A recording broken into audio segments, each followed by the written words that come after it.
Hi everybody and welcome to the 12th edition of Ljubljana Talks. My name is Gorazd and here with me in studio as always is my colleague Jan Oršič, head of Ljubljana Tourism Convention Bureau. Yes. Yeah. Unfortunately, we have a bad news to share today. Our guest today, Melinda Rebrek, is unfortunately COVID positive and she is not with us here today. So we will improvise in the next few moments and minutes a little bit, and we will change the topic since it's probably not good to talk about we don't want to be mansplaining. Exactly, things. Exactly. And we will definitely improvise. We have a lot of things to share, a lot of things is going on, and Jan was in Warsaw as far as I know, and I was involved in one process of creating one new event, which is an old event, the topic of new event, and we will talk about that, Jan. Yeah. So if you agree, let's improvise. Let's go, Gorazd. I mean, we have loads to cover. It's interesting how, we were all set to have finally Melinda here. And Melinda, if you're watching this, which you should, we miss you. We really miss you. And we cannot wait to have you here. So Gorazd and myself, we actually have our little pieces of paper with some stuff written on them because we had to improvise so quickly. But yes, as Gorazd said, there's quite a lot of stuff going on. Of course, the biggest topic of the last couple of weeks was the war in Ukraine. And there's a lot of things that, a lot of impacts that this has, not only just on the news feed and, the perception of the destinations and the perception of travel. There is a lot going on. My kind of first experience, of course, with this topic was when you were hosting the event with Ukraine on your platform, and that was very interesting. And I would love to hear more about how you see things now after 2 weeks almost. But I just wanted to say that yes, I was in Warsaw last week and to attend Travel Bidder, an event that is hosted as a Polish B2B event in Warsaw.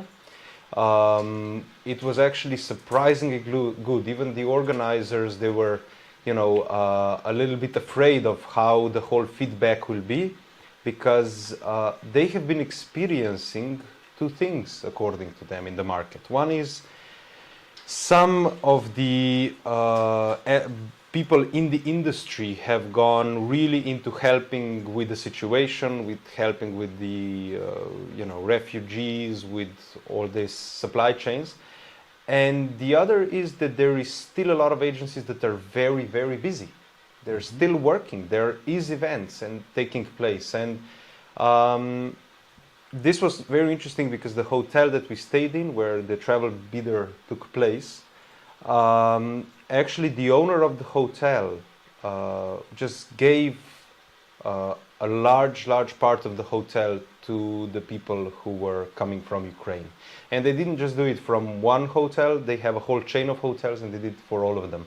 And it was interesting to see, kids playing while we were having the welcome reception talks. I mean, we met in the lobby and there were, the other side of the lobby, there were kids playing because they have nowhere to go. It was their home. Of course. So I think it's a very complicated time because according to the talks there and also here back in Slovenia, we can notice two things. Some events will continue unaffected. People are traveling. They're traveling from Europe, within Europe. They're traveling from the States to Europe. And the second is that there are events and there are organizers who are stopping their travel. And this has been noted both in Ljubljana, in Slovenia, in Croatia, in Poland as well.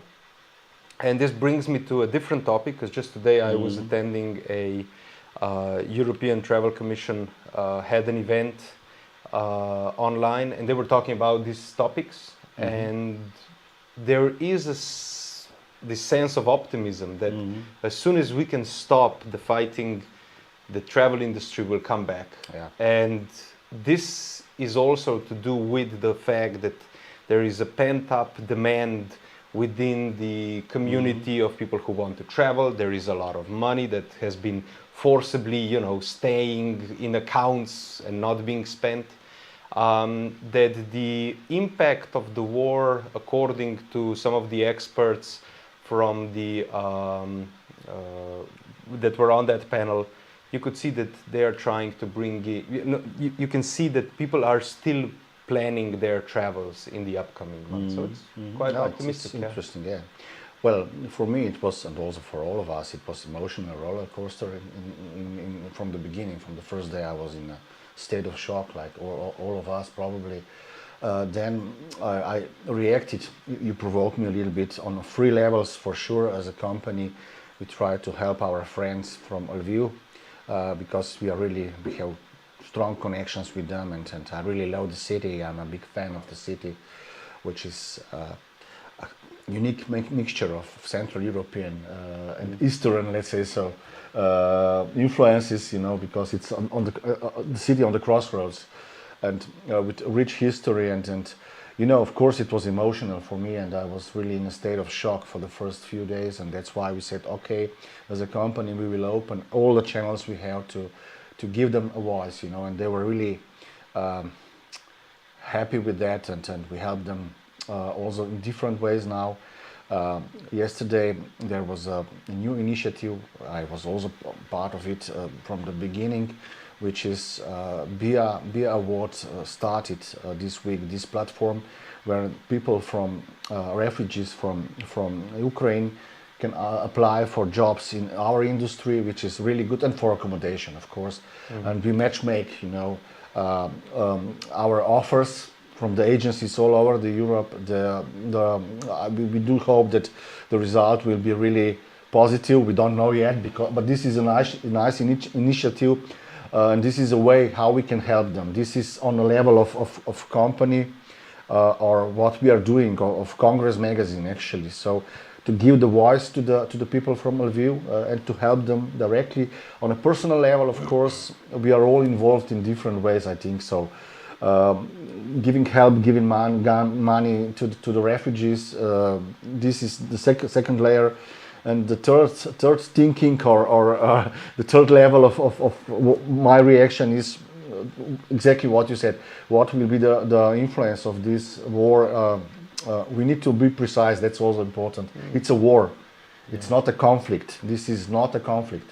And it's super simple. If somebody who is much stronger attack somebody, and this is where we come to the topic of today's, you know, it's like really... it's bullying. It's bullying. It's bullying, man. I mean, so simple. It's like that, you know. As an industry, of course, we need to react. Although I believe that the event itself, of course, they are a place of dialogue. They were always a place of dialogue between different ideas, different religions, different people, between different scientific, you know, ways. So we are part of solution, I think so. And that's why I believe, I totally agree with you, Jan, that events will come back really fast. And yeah, definitely there is money available now after 2 years of COVID. There is need to talk. We need to have a dialogue, you know. This is the second part. And last but not least, we are really hungry for events, I think so, all of us. I think so too. I mean, the situation, if you look at how events are being sold out at the moment, you know, theater shows, concerts, events, even conferences. You know, I just spoke with one of the PCOs here yesterday, and I mean, they just stopped the process of getting in the research papers. They got 1,000 research papers. So now the question is, how many of them will be, you know, certified through the process of, you know, of revision, and of course, how many will actually pay to attend the conference? But it gives you an immense power. Also for the Velocity conference, it was a record number of papers. So, you know, the meetings, especially conferences, I think, that were completely shut down, and congresses that, you know, bring together a certain group of scientific, you know, experts. They have not been in touch for 2 years. Exactly. And for this 2 years, is where we again come to dialogue. You know, they need to have a dialogue. And we need to discuss also how, you know, what our reaction towards the situation is. I think it is just to say that what is happening is bullying, because yes, somebody who has, you know, enormous power, 10 times the power says, "Oh, I feel now threatened," and of course it takes two to tango, and of course there is all kinds of politics in the background, but it should be said that it is not the solution. This should not be the solution, and it is. I really like the description that I read somewhere that said that it is a problem of the 21st century trying to be solved with measures of the 18th and the 19th century, and that it is really so, you know, the whole warfare and all thing. I think everybody's really kind of appalled by it, because it just takes us back to a completely different level of conversation. To 19th century, as you said. But on the intimate level, it's quite interesting how our colleagues reacted on everything what we pushed through this event in Lviv, because we gave clear instructions, really, what can all of us do for this situation, and it was quite well structured. And I received a lot of comments and reactions from the top people of our industry. And on intimate level, some of them really did a great job. I will not mention names, but the colleague from Belgium organized the whole industry in a way that we are experts for logistics, for organizing things, and we can help them to organize this flow of refugees. There is another guy from Israel doing a huge support in financial ways. In different financial ways. There is a colleague from Germany. He bought actually 2 ambulance cars actually, and he's doing this totally without any publicity, you know. So it's really intimate how you react on this whole situation and how you help to the colleagues. There is another one, well known from the platform world. You know, we all know him. He's now on a sabbatical, helping refugees on the border with Slovakia, and so on and so on. So I was totally surprised by all this reaction. I have full list of examples how people reacted, and I'm proud on our industry, to be honest. I'm really proud. But the event itself, I'm still coming back to this event. It was so emotional that I was under stress for the next few days, really, totally, and all my team with me. And yeah, exactly, Jan, as you said, you cannot believe, and I'm a professor of history at the end of the day, and I cannot believe that history repeats itself in such a bad way, you know. So it's totally unbelievable. But let's forget about it. We need to move on, you know. So we need to move every war stops, and there is always a green table at the end. Yeah? Exactly. And people need to write something down and the sooner that negotiate. Happens, the sooner that happens, everybody can kind of start to rebuild. I mean, the damage that has been done to Ukraine, and I mean, just the whole. I think for us it's even more emotional because we remember, you know, 30 years ago. Exactly. We had refugees coming to our schools, we had refugees coming to our cities and so on. And this is exactly the same. I mean, seeing these women and children stranded in a hotel, at best there were, you know, and dogs. There was quite a lot of dogs. You know, people just took whoever they could and just ran. You could see that they were wearing, you know, clothing that was provided to them, you know, and it's just it was a very emotional experience, and kudos to, you know, all of the industry colleagues that are supporting the cause and helping the poor people to survive and acclimatize. And yeah, I think a lot is being done. I mean, this is, in my personal opinion, much more important than just to say we will ban the Russians from the trade show, or I don't know. We do not want to have Russians anymore in the association. Okay, this is more, you know, a kind of position statement. But let's go down on the earth and try to help people, you know. This is where I see a big difference, you know, so... But there is, I think, you know, you said what I was kind of going to go with the next question I have for you, because I know you have an opinion on that. We've seen the reactions of IMEX and ICA and ECM and so on. Yes. And I think, in my opinion, we are having a huge issue with the information flow. Yeah, definitely. Because what we see now is the people in Russia, they have a completely different image. We have, you know, certain images and certain communication that we get. I spoke with one guy at this at Travel Bidder just last week, and he said, yeah, sure, you know, in China they have COVID and they shut down 17 million people or whatever. But did they? You know, it's information we get fed. And I think our job should be, as communicators, as facilitators, and we know that travel is crucial to bringing down the walls in our minds and connecting people and showing them that we are all friends and humans. We need, you know, okay, at one stage we shut down the Russians, but now we should be working on getting the Russians to understand that, you know, we still love them. Of course, it's not intended to hurt the people. But I wrote one piece, you know, that how could I hate Tchaikovsky, or I don't know, Chekhov, for example. I mean, it's simply, you know, this is unacceptable to me. Also, this level is also important. So we need to be more, let's say, so precise in judging things based on fake news, because definitely there are fake news from all the sides, you know. So it's a war, actually. In any war in the world, there is always informational war going on too, you know. So basically, we do not know really exactly what is going on. We have to be very critical of everything we see as logical, and it is intended that way, you know. But we have to be critical, and we have to make sure that our vision of the story is checked by others. But coming back to the facts, 3 million refugees in Poland and all over Europe, it's a fact. That's a fact. Bombing the cities, it's a fact. If you go to the Google Earth, you are surprised. Okay, you cannot see everything, but you can see destroyed cities, you know. Bullying is a fact. So basically, these are the facts, and we cannot ignore that. So I mean, the fact is that the Russians are not having the success that they plan. Nobody plans a 4-week excursion to do pretty much just destruction. I think that it was an interesting title, I think, was it in Economist, that said, you know, is this the end of the era of the tank?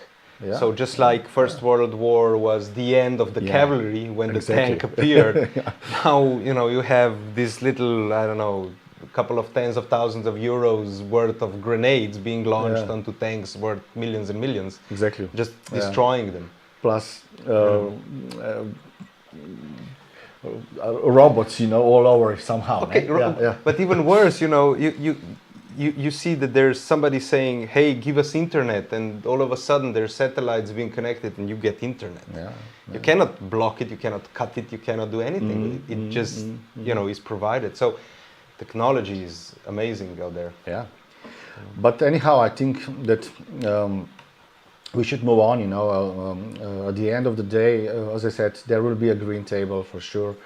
I hope in next 14 days, this is my optimistic view. I always the see... sooner the better. Yeah, the sooner the better. We want peace, right? Yeah. But as I said, on personal level, we are helping to our friends from Ukraine as much as possible. That's also my message. I'm sharing all through all our channels, and let's help them. Yeah, exactly. We can help them also to include them back to the industry. When the situation will be normal. And that's why we are still developing things, and this is my next topic. This is my, let's say so, premiere of what we will do in August in Ljubljana. We will have a crossover again, as every year, and we always change the things around crossover. Conventa crossover, yes, exactly. And the topic of this year crossover will be Conventa crossover Unplugged. As a musician, what does it mean actually? But the whole idea is that we unplugged from the daily routine, from business lives, and we focus really on three main topics. And I would like to hear your opinion about that. So the first one so that everybody knows, this is the first time I'm hearing of this. So. Definitely, this is completely new. It's you heard a little bit when we met with Eva in Ljubljana, but basically it's a process, and now we have something to share. And I'm looking for your reaction. The morning session will be focused on dialogue, which leads to innovation. Okay. Without dialogue, there is no innovation. Am I right? I would agree, and this is something what our industry is good in. And this is the focus of our industry. In the midday session, we will talk about innovation, which is necessary for sustainability. Am I right? Okay, yeah. That's the logic. That's the circle. Okay. It's a circular approach to the topic. And sustainability, again, needs dialogue, because it's not simply black and white, but it's gray at the end of the day. Now we have a lot of things to cover.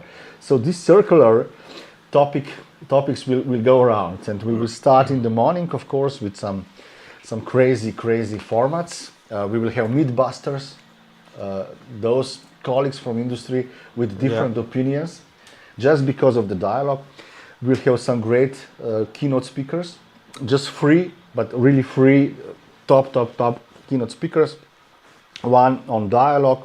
We are working on that. One from Switzerland, probably I can announce already this about sustainability, and one from Germany talking about innovation. And it will be quite interesting, and we will involve all the participants into a discussion. So it will be a so-called Agora, crossover Agora, for a dialogue, moderated session, where we will ask all the questions we have, and this will be really an open space for all of us. This is the idea. What do you think? Cool. I think it's exciting. I mean, the last couple of Conventa crossovers, they were all extremely innovative and groundbreaking in a lot of ways. And if we follow the same line, which I think we do, it's going to be great. And it comes after, 3 days of Conventa as a B2B event, and then we get this educational part, which I think is extremely important. And you mentioned here, if I may, I think, two things that I would love to talk about, and that is dialogue and sustainability. I think innovation is a part of this, of course. Innovation is also perhaps a little bit more technical in a way. More technical in a way, yes, that's true. But dialogue and sustainability, I think this is something that we are kind of opening up. The sustainability has, right now it's again a hot topic, with the topic that we just discussed, which is Ukraine war and, energy dependency of Europe and all of us and so on. And I think sustainability needs the right dialogue. Definitely. This I find huge, because I don't think I've seen these two words put together in a topic in a while. Well, for example, we will talk next week. You are co-organizer of this event with Umanotera about sustainable catering, and we just finished the survey among meeting planners all over Europe, and it's half-half.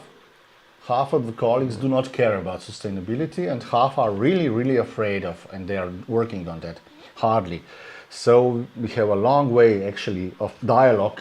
We have a lot of, we need to create platforms for dialogue if you want to achieve sustainable industry or more sustainable industry. I think it's also this divide between the West and the East and the North and the South of how we perceive sustainability. I think the big fear is that sustainability is actually taking away something, but it should be about replacing something that's bad with something that's good, but still getting the best out of it. Exactly. And, but it all depends then on the client. That's why I think Melinda should have been here, because I think she would have a lot to say on this, and she will have the chance. Yeah, definitely. But just to let you know, the colleagues from Göteborg prepared a great presentation. This is just a pre-announcement of that. It's amazing presentation from Göteborg, and thanks for your support, Jan. The ladies from Umanotera are happy with everything, with the content from Göteborg, and definitely I cannot share more because it's a surprise, but it will be really... I'm so excited that it's another way of connecting with Gothenburg, because we are partners with the Gothenburg Convention Bureau as a part of the EU CVB network. We see what they do. They have been on the top of the GDS index charts. So I think we have a very interesting discussion ahead of us, because also, you've been to Gothenburg? Yes, no. I mean, they have so many little things that I think help with its idea of sustainability, and they are the best in the dialogue about the sustainability, and that is the key, and I think it's going to be great. Yeah, you must be also brave actually to stand in front of the colleagues, because we asked also colleagues from another Scandinavian destination, and they explained that they're not there yet actually, although they are doing a hard job, hard work behind the scenes, but they're not there yet. So it's, you need to really believe in what you are doing to preach about it. It's not just that. I mean, the fact that I don't think we're there yet. I don't think any destination in the world is 100% there yet. But it's about acknowledging that there are still spaces and activities that you can optimize. That on its own is huge. So we gotta. I can just tip my hat to anyone who is able to say we're not there yet, and we're not there yet, and we're getting there. But there's a lot of changes as they come, and I really feel excited about crossover. I think this year it's gonna be really something special. I think it's gonna be even a step further. Last year was amazing, and this is going to be just... Well, just to let you know, everybody, it will be really unplugged. That means that we will, of course, have a video on demand after the event, but it will be live only. So basically... Come to Ljubljana. Come to Ljubljana. That's gotta be here. Yes, definitely. Last week of August, you gotta be here. No, we're gonna be here. No streaming this time. Although we believe in all technologies, I'm totally open for that. That's no doubt about it. I also believe in metaverse. No worries. But this time we decided that it's better that we stay focused and that we are live. And we need to have a space, as we put here on the program, for a dialogue. Otherwise. Yeah. It's a very interesting thing you just mentioned there. It's about intentionally cutting off this virtual umbilical cord. It's about saying we're not doing anything that people could see if they're not here. Yeah. And I've seen this trend with quite a few conferences now. Red Orbit for Slovenia, in Slovenia, for example. Okay. ECM next week. Yes. ECM, European Cities Marketing, which has a Hamburg, lot of changes coming up in Hamburg. They're doing it 100%. So it's going to be only live. And this, I think, when we were talking about these things a year ago, you know, we were saying, okay, we're going to have live events, we're going to have hybrid events, we're going to have, you know, 100% digital events. But I think it came really quickly that people said, you know what, we're just doing it one way, and who plays along, plays along. Yeah, exactly. Yeah. Exactly. That was our decision, because we believe for such a strong topics, we need to have concentration, you know, of people, and we need to engage with people in a proper way. That was the reason why we are doing that. And of course, Ljubljana is beautiful in August, so that's another reason. People should come to Ljubljana. Yeah. It's another thing that actually brings down to, and that is how we've been testing so many, you know, versions of how to run things and how to do things, and how we play with the new technology. I mean, there's new stuff coming along every single day. Every single day. It's at times really horrendous. And I think we should address the big elephant in the room, and that is that we actually changed the platform as well. We changed the platform because we started off using the platform that at that time was complete novelty, and that is the Clubhouse. And we gave it a go, and we tried, and we really tried, and we tested it, and we tried again, but we were not getting the right results. The idea that we wanted to use Clubhouse is because we could have you, the audience, talking to us, getting live feedback, saying, you know, and hey, who's out there? And we got, you know, we got some interesting conversations. Yeah, it was interesting. The first from the top of mind, of course, is the one that we did not record because I was in Madrid.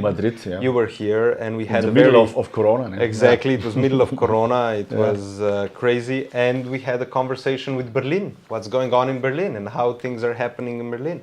And that was for us kind of a yes, we found the platform that will allow us to communicate and create this democratic conversation, but it just didn't pick up. So lately we changed the platform, right? Yes. We will use, of course, YouTube now, and we will use also LinkedIn in future, because we have a strong community there. Yeah. So we are quite pragmatic about that. But of course, we will do it also live, you know. So we put from the beginning on the strategy of this whole story that it will be hybrid in a way, eh? And here is the idea. Actually, we need to talk during this Ljubljana talks live at during Conventa crossover, maybe about Metaverse Unplugged or something even more crazy. You know? How does that go? Metaverse Unplugged. I don't know. It doesn't fit together, you know. It's real life, isn't it? It's like, or you know, what happens. But we will be live there, you know, as a format, and I believe more in hybrid. This is my answer to you, Jan.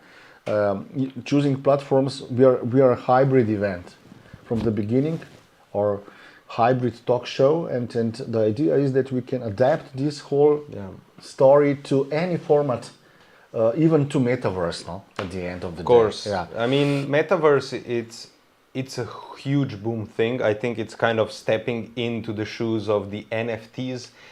Now that, you know, 2 years later, everybody knows what an NFT is, right? Or perhaps not. We still don't get them. It's still a buzzword, but I think now Metaverse is coming in. But these things are really changing so quickly. The technology is just crazy out there. And, you know, if you guys have any comments, any ideas, any proposals, write them down there somewhere in the comment section. We would love to know your thoughts, and because we will have a live Ljubljana talks from the Unplugged Conventa crossover. So it's gonna be interesting. So these are great news from Ljubljana. Yeah. We need to finish now. It's the time is over. So once again, thanks for watching us. Comment. Share your thoughts, as Jan said, and Jan, maybe the last word from you. You know, it's perhaps, I would say like this. we are living in a crazy world, but we are getting used to this craziness. So it's time that we start organizing ourselves, planning, helping each other, bring back reality, and we cannot wait to see you all live. By then, see you. Bye.